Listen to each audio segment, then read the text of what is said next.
What's happening in Iran right now is not a distant issue.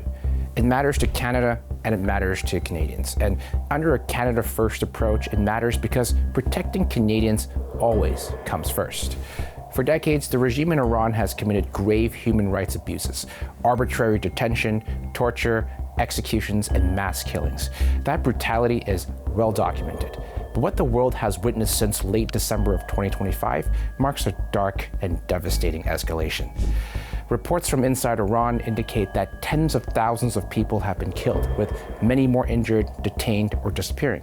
In early January 2026, nationwide protests were met with overwhelming force. Security forces moved city by city using live fire, mass arrests, and brutal repression to silence dissent. This was not crowd control. This was a regime attempting to slaughter a population demanding freedom. And while these atrocities are happening overseas, their impact is being felt right here in Canada. You may have noticed something important over the past several weeks. Across Richmond Hill South, throughout the GTA, and across the country, hundreds of thousands of patriotic Canadians have come together in solidarity. Rallies attended by tens of thousands of people at a time, including several right here in Richmond Hill South, have sent a powerful message. Canadians stand with the Iranian people. These are peaceful, patriotic Canadians calling for freedom, justice, and accountability. But alongside that solidarity, Canadian security agencies have issued several warnings. They have confirmed that regime-linked harassment and intimidation is taking place right here on Canadian soil, targeting Canadians of all backgrounds, journalists, activists, and community members. That means foreign intimidation is happening right here in our neighborhoods, on our streets, and against Canadians exercising their freedom.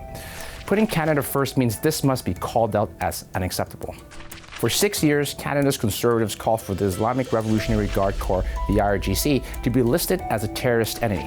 After 6 years of delay, the Liberal government finally acted. But listing the IRGC on paper is not enough. Without enforcement and real action, without investigations, asset freezes, prosecutions, and removals, terrorist listings become symbolic gestures, not real protection for Canadians. And people in my community know this, and Liberal inaction is why concerns remain. The same failure appears in how this Liberal government handles foreign interference. Despite the passage of Bill C-70 a few years ago, the implementation of a foreign agent registry has been delayed. And now we're told penalties could be as low as $50. Think about that. $50 does not deter hostile regimes.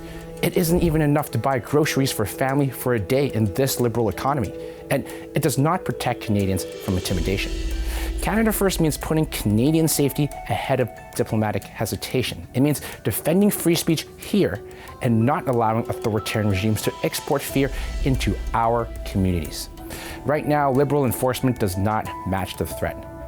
Soft Liberal penalties do not match the seriousness of the crime, and regime-linked operatives and financial proxies still find space right here in Canada to intimidate and launder their money. That must end.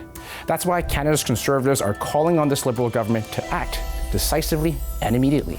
Number one, expand and aggressively enforce targeted sanctions, including Magnitsky-style sanctions against those responsible for repression and mass killings. Number two, fully enforce the IRGC terrorist listing through investigations, asset freezes, seizures, and prosecutions where warranted, and strengthen immigration screening to bar regime officials, affiliates, and family members from coming to Canada in the first place. Number three, direct law enforcement and security agencies to investigate foreign interference, transnational repression, and money laundering linked to the regime in Iran, and protect Canadians from intimidation. Number four, ensure that the Foreign Influence Transparency Registry includes real penalties, real enforcement, and public reporting on those outcomes. Number five, swiftly implement a robust foreign agent registry that actually keeps Canadians safe. And number six, work with international partners to pursue independent investigations into mass killings and abuses during the January 2026 crackdown. Finally, number seven, expel from Canada the individuals acting as agents of the regime and secure our borders so they can't seek refuge in Canada in the first place. This is not just about Iran. It's about whether Canada defends its people or looks the other way.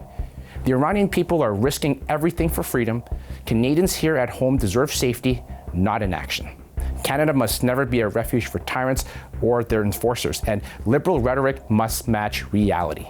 Finally, Canada First means standing with freedom abroad and protecting Canadians at home.